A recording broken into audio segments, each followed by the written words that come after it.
بسم اللہ الرحمن الرحیم۔ السلام علیکم۔ میں صحیح بخاری کی کتاب کے چوتھے باب کتاب وضو کے بیان سے حدیث نمبر 171 لے کر حاضر ہوں۔ چلائے سے مل کر مستفید ہوتے ہیں۔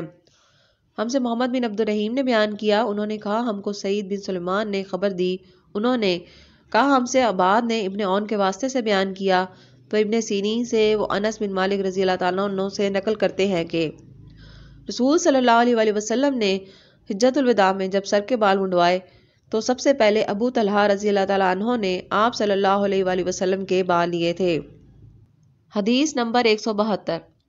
ہم سے عبداللہ بن یوسف نے بیان کیا، انہیں امام مالک نے ابو زناد سے خبر دی، وہ عارض سے، وہ ابو ہریرہ رضی اللہ تعالیٰ عنہ سے روایت کرتے ہیں کہ رسول اللہ صلی اللہ علیہ وآلہ وسلم نے فرمایا کہ جب کتا تم میں سے کسی کے برتن میں سے کچھ پی لے تو اس کو 7 مرتبہ دھو لو تو پاک ہو جائے گا۔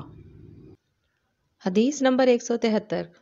ہم سے اسحاق نے بیان کیا، کہا ہم کو عبد الصمد نے خبر دی، کہا ہم کو عبد الرحمن بن عبداللہ بن دینار نے بیان کیا، انہوں نے اپنے باپ سے سنا، وہ ابو صالح سے، وہ ابو ہریرہ رضی اللہ تعالیٰ عنہ سے، وہ رسول صلی اللہ علیہ وآلہ وسلم سے نقل کرتے ہیں کہ آپ صلی اللہ علیہ وآلہ وسلم نے فرمایا کہ ایک شخص نے کتے کو دیکھا جو پیاس کی وجہ سے گیلی مٹی کھا رہا تھا، تو اس شخص نے اپنا موزہ لیا اور اسے پانی بھر کر پلانے لگا، حتیٰ کہ اس کو خوب سیراب کر دیا۔